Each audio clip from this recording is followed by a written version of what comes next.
얼마 전 신문 기사 가운데 흥미로운 기사 하나를 보았습니다.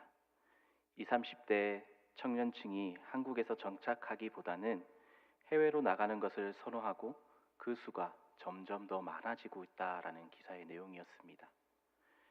실제로 20, 30대 청년층이 해외로 나갔다가 들어오지 않는 인원이 계속해서 늘어가고 있으며 또 전체 연령 가운데 20대 비율이 가장 높았습니다. 유학과 같은 경우도 있지만 최근에 5년간 통계를 보면 해외로 출국해서 다시 한국으로 돌아오지 않는 청년의 인구는 점점 더 늘어나고 있었습니다. 청년들을 대상으로 M4 세대라는 신조어가 생길 정도로 요즘 청년들은 많은 사회적 압박을 받고 있습니다. 연애, 결혼, 출산, 집, 경력 등 여러 가지를 포기하는 세대를 뜻하는 신조어가 바로 M4 세대입니다. 물가는 계속 오르고 학비는 부담이 되고 취업난도 있으며 사회적인 구조적 압박이 이어지면서 한국을 떠나 살고 싶다라는 청년들이 계속 늘어나고 있다라고 합니다. 많은 청년들은 이 한국 사회를 가르쳐 헬 조선이라고 부릅니다. 이런 대한민국에 소망이 있습니까? 이렇게 치열한 삶의 현장에서 우리는 어디에 소망을 두며 삶을 살아가야 하겠습니까? 오늘 본문 시편 146편은 이스라엘 백성들이 70년의 바벨론 포로 생활을 마치고 다시 예루살렘으로 돌아오게 되었을 때 기뻐하며 불렀던 찬양이었습니다.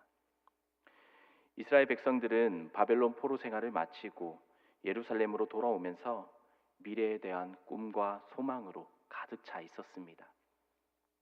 백성들에게 있어서 바벨론 포로 생활을 마치고 고국으로 돌아갈 수 있다라는 것 자체만으로도 그들에게는 행복이었고 기쁨이었습니다.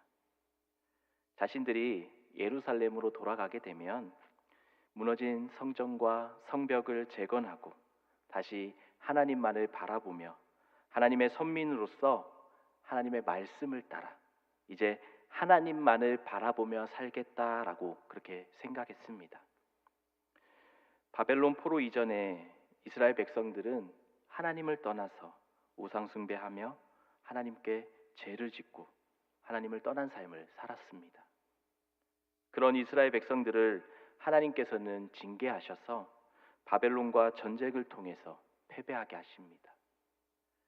이스라엘 백성들은 바벨론 포로로 끌려가서 힘든 포로 생활을 하게 되었습니다. 하지만 이제는 이스라엘로 돌아가서 온전한 하나님의 백성으로 자신의 신앙을 지키겠다라는 마음을 먹고 또 다짐했습니다.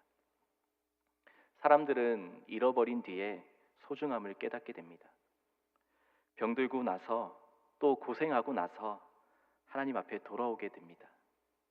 오늘 이스라엘 백성들도 마찬가지였습니다.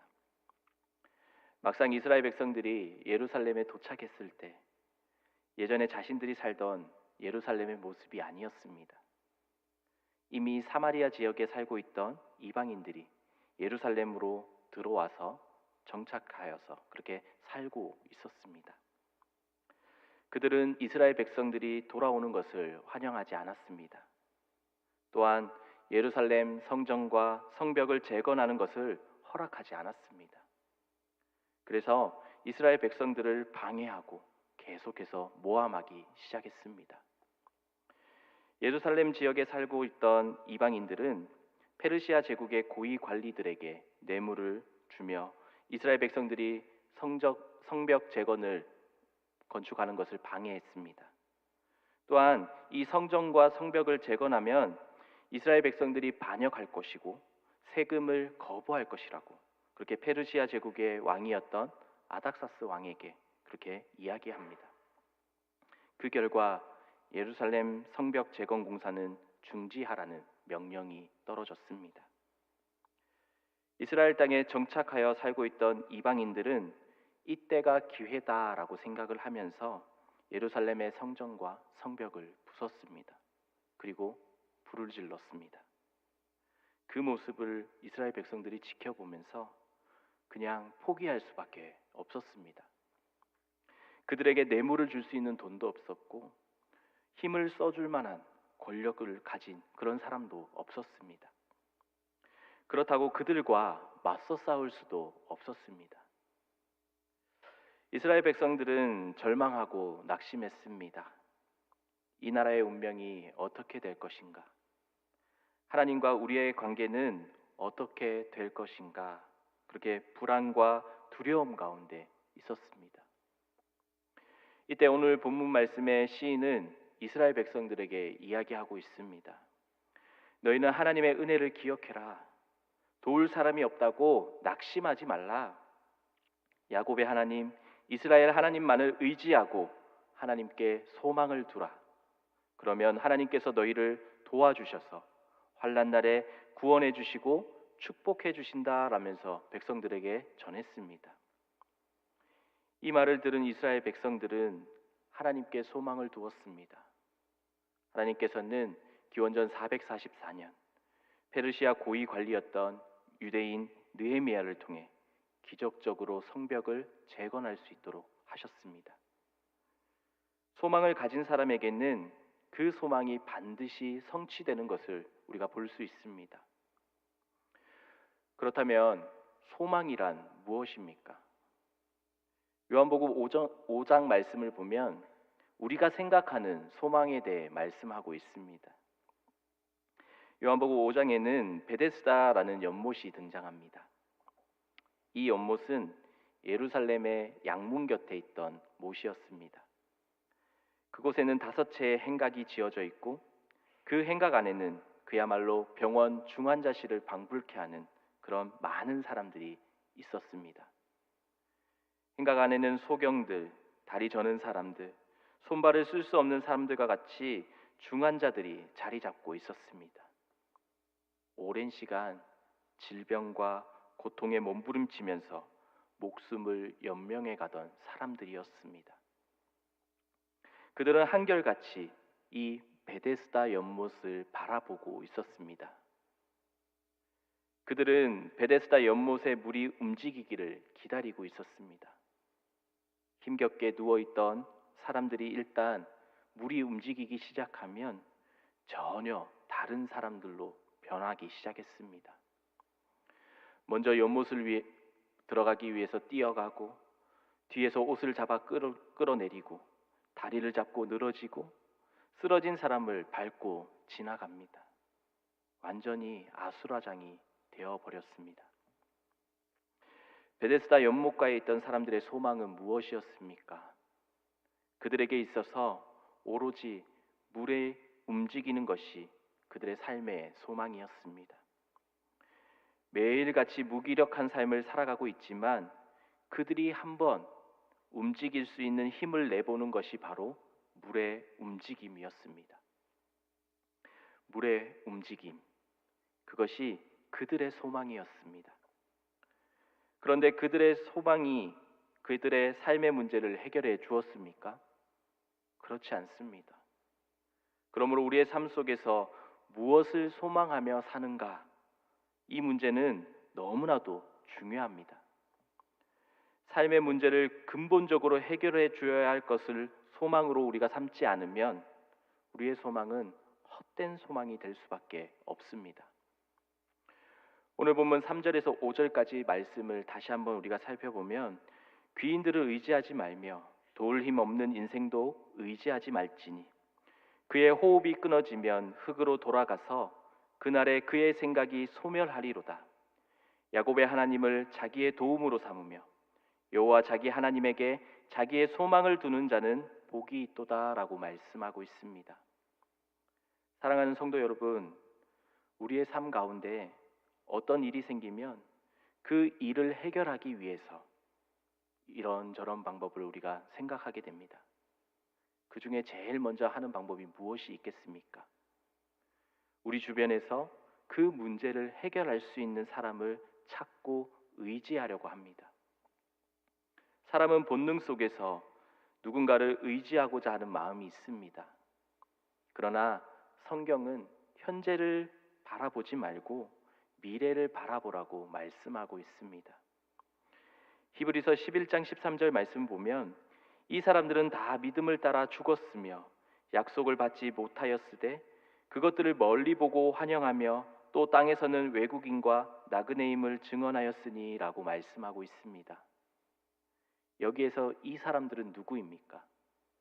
아벨, 노아, 아브라함과 이삭과 야곱을 의미하는 말입니다. 이 믿음의 조상들은 하나님의 약속을 받았지만 하나님의 응답은 자신의 삶 가운데 모두 받지 못했습니다. 물론 다 받지 못한 것은 아닙니다.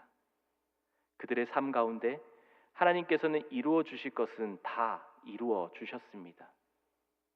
아브라함에게는 아들을 주셨고 또 가나안 땅을 주셨습니다. 그러나 아브라함은 자신의 삶 가운데 큰 민족을 이루는 것은 보지 못했습니다. 하지만 아브라함이 죽은 뒤 큰 민족이 이루어졌음을 우리가 알 수 있습니다.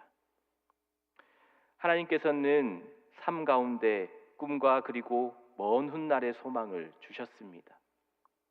믿음의 조상들은 그것을 놓치지 않았고 하나님과 동행하였으며 자신의 삶 가운데 하나님의 약속이 이루어지지 않았더라도 하나님께서 이루실 약속을 기대하며 기뻐했습니다. 이것이 바로 믿음입니다. 소망이 없는 사람들은 현재만 바라봅니다. 눈앞에 있는 것만 보면서 눈앞에 있는 일로 기뻐하고 또 고통스러워합니다. 그러나 소망을 가진 사람은 어떻습니까? 소망을 가진 사람은 현실에 매여 있지 않습니다. 멀리 보면서 오늘을 이기는 삶을 살아가게 됩니다. 하나님은 현재를 보는 사람이 아닌 현실에 매여 있지 않고 멀리 바라보는 사람을 통해 일하시고 또 그 사람들에게 복을 주십니다. 소망은 사람을 의지하지 말아야 합니다. 오늘 본문 4절 말씀 보면 그의 호흡이 끊어지면 흙으로 돌아가서 그날에 그의 생각이 소멸하리로다 라고 말씀하고 있습니다. 이러한 존재이기에 우리는 사람을 의지해서는 안 되는 것입니다. 오늘 시인은 하나님께 소망을 두라라고 말씀하고 있습니다. 5절 말씀을 보면 야곱의 하나님을 자기의 도움으로 삼으며 여호와 자기 하나님에게 자기 소망을 두는 자는 복이 있도다라고 말씀하고 있습니다. 우리가 의지하고 바랄 소망의 대상은 바로 하나님이십니다. 곧 이스라엘 백성들을 지키시고 보호하시고 인도하시고 약속을 이루신 하나님을 우리가 바라볼 때에 우리는 하나님의 도우심을 받을 수 있습니다. 창세기 말씀 가운데 우리는 야곱의 삶을 볼 수 있습니다. 야곱이 형 에서를 만나는 길의 모습을 보면 야곱은 형을 당당하게 만나지 못했습니다. 과거에 형에게 잘못한 일이 생각났습니다.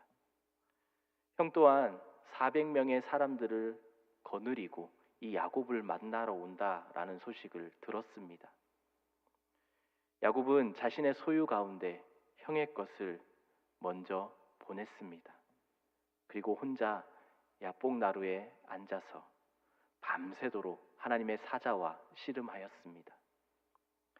하나님께서는 그런 야곱을 붙잡아 주셨습니다. 하나님만 붙잡고 하나님만 의지하게 하셨습니다. 그리고 그 마음으로 형 에서에게 나아갈 때에 감격적인 만남이 있었습니다. 하나님은 우리를 돕는 분이십니다. 오늘 우리는 하나님께 소망을 두어야 합니다. 하나님만을 우리가 바라보며 하나님을 향할 때에 우리는 하나님의 축복을 받을 수 있습니다. 세상과 사람으로부터 나오는 것은 한순간에 불과합니다. 안개와도 같습니다. 언제 사라져도 이상하지 않고 영원하지도 않습니다. 시편 62편 1절과 2절 말씀을 보면 나의 영혼아 잠잠히 하나님만 바라라. 물은 나의 소망이 그로부터 나오는도다. 오직 그만이 나의 반석이시요 나의 구원이시요 나의 요새이시니 내가 흔들리지 아니하리로다 라고 말씀하고 있습니다. 잠잠히 하나님만을 바라며 하나님께서 우리에게 주시는 소망 가운데 어떠한 상황 속에서도 흔들리지 않고 우리가 삶을 살아가야 합니다. 하나님의 말씀과 하나님의 능력, 그리고 하나님을 믿는다면 우리는 하나님께 소망을 두어야 하는 것입니다. 나는 못해도, 부족해도, 연약하고 넘어질지라도 우리는 하나님께 소망을 두어야 합니다. 비록 하나님은 내 손에 잡히지 않고 보이지 않는다 할지라도 우리는 하나님을 믿고 의지해야 합니다. 오늘 하나님 앞에 소망을 두는 자는 복이 있다라고 말씀하고 있습니다. 낙심하고 좌절한 나를 하나님께서 행복하게 만들어 주십니다. 풍족하게 하나님께서는 만들어 주십니다. 우리는 말씀을 통해 믿음의 조상들의 삶을 바라보면서 하나님께서 그들을 축복하신 것을 봅니다. 우리는 그 축복의 삶을 올바르게 바라보아야 합니다.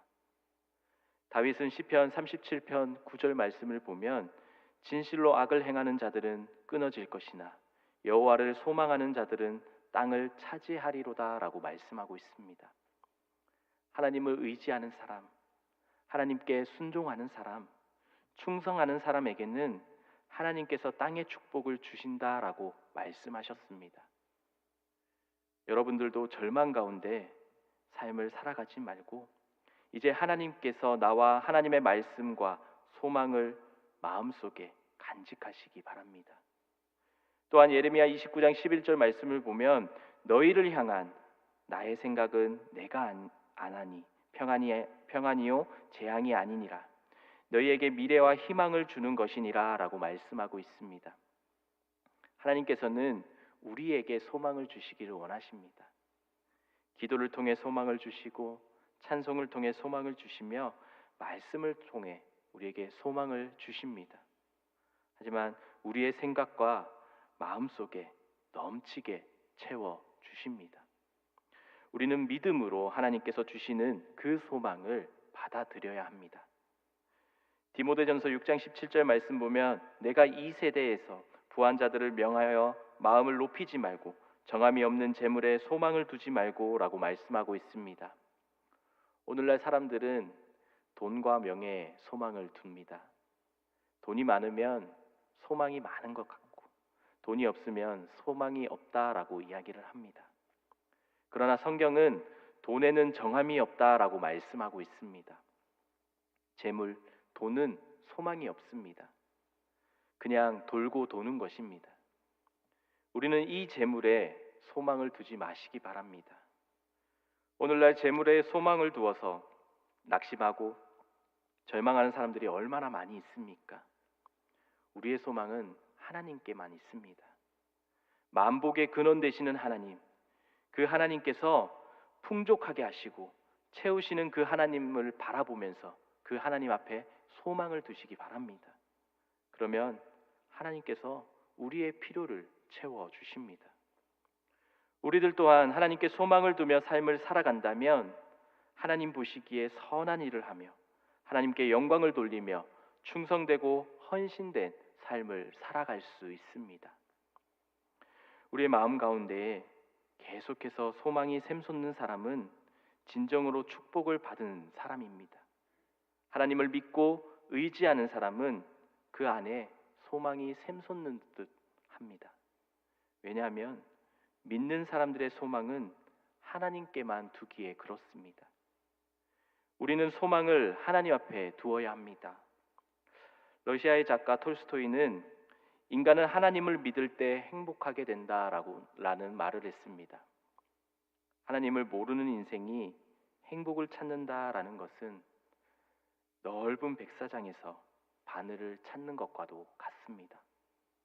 여기에서 중요한 것은 그 넓은 백사장에는 원래부터 바늘이 없다라는 것입니다.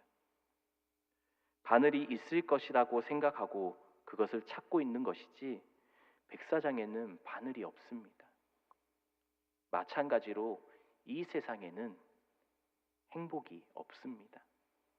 그런데도 없는 행복을 찾아서 나서는 사람들이 얼마나 많이 있습니까? 돈을 많이 벌어도 그 가운데 행복함이 있겠습니까? 그럼 얼마나 많은 돈을 벌어야 되겠습니까? 인간의 욕심은 끝이 없기에 우리가 아무리 돈을 많이 번다 할지라도 그것을 가지고 행복함을 누릴 수는 없습니다. 우리가 아무리 높은 명예를 가진다 할지라도 그 가운데 행복을 찾을 수 없습니다. 백사장에는 바늘이 없는 것처럼 이 세상에는 행복이 없습니다. 행복은 오직 하나님 안에만 있습니다. 하나님과 함께하는 사람, 하나님의 말씀 속에 하나님의 능력을 통해서 영광을 돌리는 사람만이 진정한 행복을 느낄 수 있습니다. 오늘도 절망 가운데에서, 또 질병 가운데에서, 캄캄한 흑암 가운데에서 하나님 앞에 기도하고 금식하며 죄를 회개할 때 하나님의 축복과 기적, 그리고 하나님의 치료가 나타납니다. 더 이상 이 세상에 미련 두지 말고, 이 세상을 따라 살지 말고 우리가 하나님 앞에 소망을 두시기 바랍니다. 우리나라는 헬조선의 나라가 아닙니다. 금수저, 은수저가 있는 그런 계급이 존재하는 나라가 아닙니다. 오랜 시간 우리나라의 믿음의 선조들은 하나님의 말씀을 사모하면서 어떠한 고난과 역경 가운데 하나님의 말씀을 의지하고 또 하나님 앞에 소망을 두는 그런 삶을 살았습니다. 또한 헬조선의 삶이 아니라 말씀에 근거하는 삶, 초대교회 교인과 같이 그런 삶을 살았습니다. 시대가 변하고 기술이 발전하면서 더 이상 사람들은 하나님을 찾지 않으려고 합니다. 물질이면 다 되는 그런 세상이 되어버렸습니다. 우리도 우리의 삶 가운데 하나님보다 먼저 물질을 찾아 헤매고 있지는 않습니까? 하나님만을 의지해야 됨에도 불구하고 하나님을 먼저 찾지 않고 나를 도와주는 그런 사람을 먼저 찾아 헤매이지는 않습니까? 우리는 지금 무엇에 소망을 두며 삶을 살아가고 계십니까? 오늘 본문 말씀과 같이 이스라엘 백성들이 긴 포로 생활을 마치고 예루살렘으로 돌아왔을 때 아무것도 자신의 힘으로는 할 수 있는 것이 없었습니다. 하지만 그들은 먼저 하나님을 찾았습니다. 모든 것을 잃고 더 이상 그들은 잃을 것이 없었습니다. 처음에는 불안해하고 두려움 가운데 아무것도 할 수 없었습니다. 하지만 오늘 이스라엘 백성들은 그럴 때 하나님만을 바라보았습니다. 하나님을 찬양하며 하나님의 도우심을 구했습니다. 또한 이스라엘 백성들은 온전히 하나님을 의지하며 하나님 앞에 소망을 두는 삶을 살아갔습니다. 사랑하는 성도 여러분, 우리의 삶 가운데 불안한 삶을 살아가고 계십니까? 그렇다면 무엇 때문에 불안해하십니까? 하나님을 찬양하며 하나님을 바라보는 삶을 살아가시기 바랍니다. 하나님께 소망을 두시기 바랍니다. 하나님께서 주시는 도움의 손길을 우리가 경험하면서 참된 기쁨을 누리는 삶을 살아가는 저와 여러분들이 되시기를 간절히 축원합니다.